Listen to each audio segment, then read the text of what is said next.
Sorry for the long hiatus, but as promised, I am back with more Powerpuff Girls vlogs. This is Buttercrush. In this episode, the Gangrene Gang, at least I think that's how you pronounce their name, they are bullying a bunch of kids in the park, and the Powerpuff Girls show up to stop them. But, nah.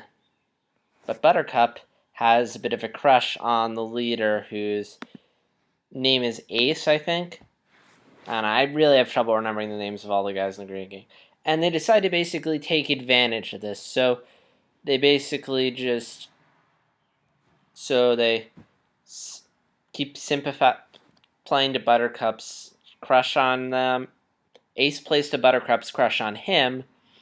And earns her trust. Tries to kill the Powerpuff Girls, but Buttercup catches him in the act and beats the shit out of him. And this episode, was alright, in all honesty. I mean, I don't hate it, I liked it, but it was more disturbing than entertaining.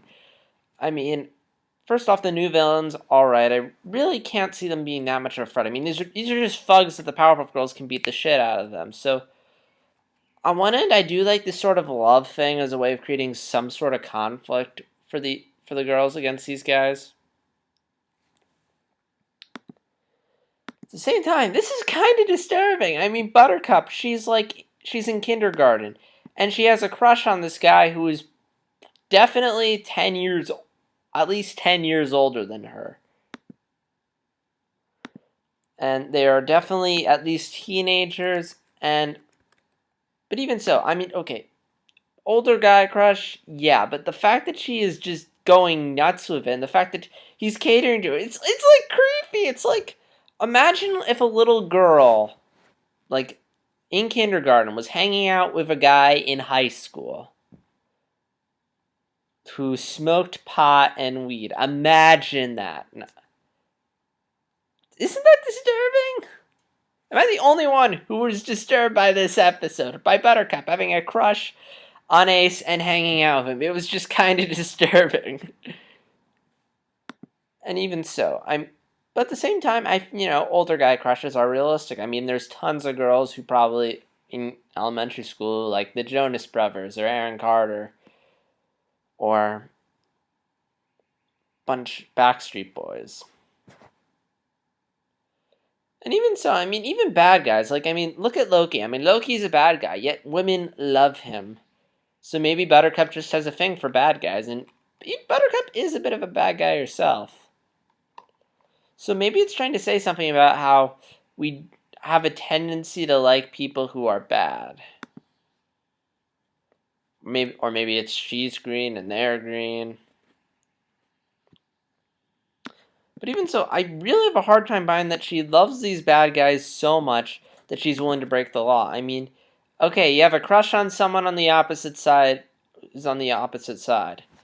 That's one thing. But the fact that she's willing to just betray everything she stands for and be bad, it just seems a little weird. Although I do love how Buttercup really doesn't talk much in this episode. It's kind of unnecessary. I mean, her facial expressions and actions say everything that needs to be said.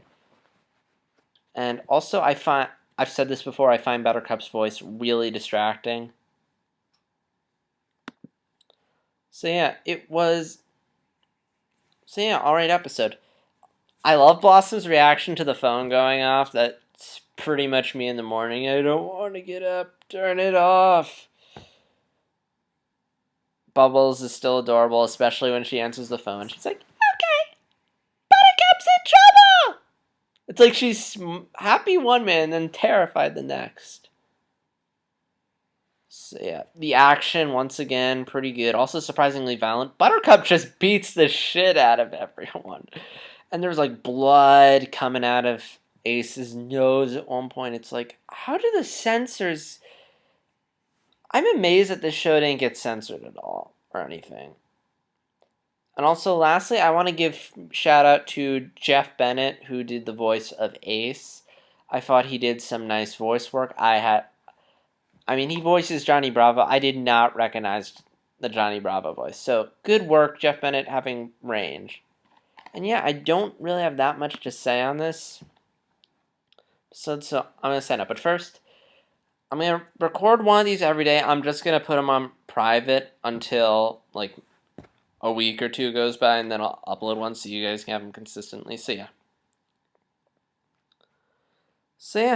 this is JStar260, and I look forward to doing more Powerpuff Girls vlogs over the next week or two before my long hiatus. See you then.